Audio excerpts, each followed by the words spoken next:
తమ్ములాలా కారణం ఏంటంటే మనం చూడగా 7 అన్నదమ్ములు పుట్టాం. మనం 6 కూడా పెళ్లి చేసుకుని ఎవరు భార్య వెళ్తే వాళ్ళే కాపురాలు చేసుకుంటున్నాం. మన 7వ తమ్ముడు 7 కూడా నెంగడవునా పెళ్లికి తమ్ముడు పెరిగి ఉన్నాడు. మన తమ్ముడు కూడా పిల్లలు చూసి పెళ్లి చేస్తే మన బాధలు వదిలిపోతాయి కదంట్రా.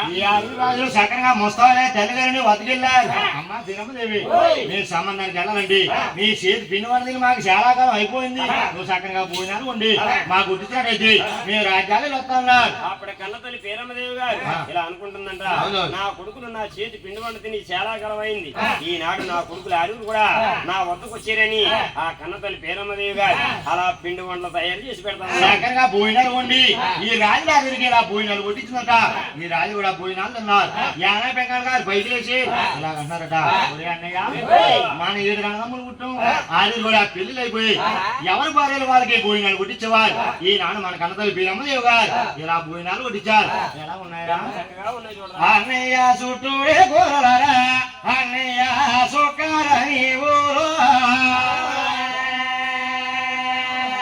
అన్నయ్య అన్నయ్య మధ్యనే అన్నవరు చంద్రుని ఊరు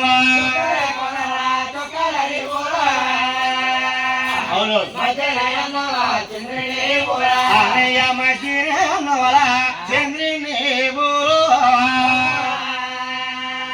అన్నయ్య పూజ చేసి రాజీలో బొజ్జా పైన